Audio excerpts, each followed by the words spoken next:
Order was originally formed as a means to go hand in hand and fight against the half-breeds. Humanity was at the time at war with the half-breeds, and they had a hard time surviving. The half-breeds were fewer, but they were definitely more powerful. At this point in the story, the Order has realized that in order for them to finally win the battle over the half-breeds, they have to commission the best weapon makers that are in the world to make the things that they need to fight whatever it was that they were coming up against. And that war that remains a status quo for the better part of 1,000 years suddenly changes with the Industrial Revolution, because now that equilibrium is changed by machinery and inventions. We started looking at what are the things that we think are interesting to propel something, to weaponize something. It took a lot of iteration to get something that had the craftsmanship of the period, but also you had this alternate technology that you had to integrate into just the basic assault rifle. There's definitely prototype weaponry at that time where some of the guns makers were developing automatic weapons out of their semi-automatic weapons. So we thought a rifle that was fully automatic was something that they would have figured out.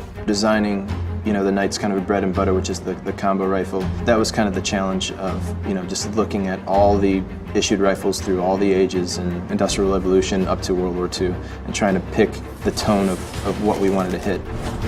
So we attempted to make a Victorian version of the AK-47 plus this kind of alternate fire. At the time, they had originally there was something called a combo gun, but it was a rifle shotgun setup, so we kind of took the name, leaving the form factor of the kind of master key setup and changing the shotgun out for something that delivered kind of like a concussive blast.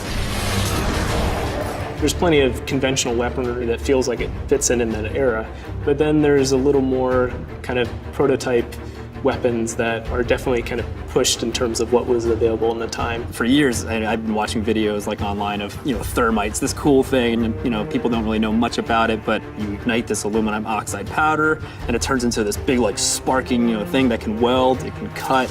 That's exciting. Let's figure out how to make that. It kind of spits out projectile thermite pellets that you can spray anywhere, and then you take a high temperature flare, throw it into that cloud, and then it ignites everything.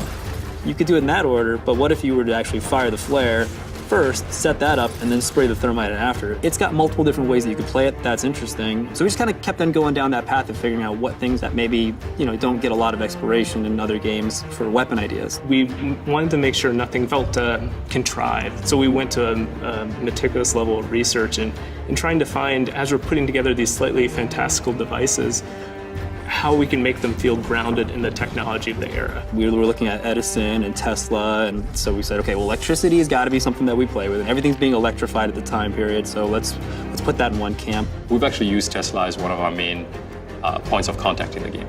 He provides weaponry, he provides devices that he invents, and they are sometimes based on actual real things that he's done. Because he's kind of like, in our game, a little bit of a makeshift kind of MacGyver, he's crafty. He doesn't necessarily put things together in the most beautiful way, but for him it makes sense. You never cease to amaze, Nicola. So we said, okay, maybe he took these leftover parts from a rifle, the forestock, and he just started whittling and cutting it down and adding some other pieces to it. Even though they're gadgets and weapons that didn't exist in that time period, they're made from components and ideas and research that were available then. Especially the arc gun, when it kind of unfurls and starts charging up. And we thought, okay, well, it's kind of cool if maybe it spins up, generates electricity, and that thing then kind of stores itself along a Jacob's ladder-like apparatus that is also the aiming part of the weapon. And then that thing finds its way kind of arcing towards its target, and when it hits, it delivers, so much energy that whatever it hits, pretty much it atomizes and blows it up. People were developing these gadgets at a breakneck pace and not really considering kind of the safety of the user. We wanted to make it feel like it's sort of on the edge of what is safe to wield. Especially some of the prototype weapons where part of the allure of them to us was that thing looks kind of unstable. That looks just as dangerous to the operator as it does to whoever's on the receiving end, So that's kind of some of the fun of the weapons. While they don't necessarily look comical, we try to always make them look, like I said, realistic and classy. That there's an element of kind of danger in some of them. They actually feel a little bit on the edge. It was a question of understanding what it was about the werewolf lore that is as intelligent as you are, but is as bestial as a wolf could be. PlayStation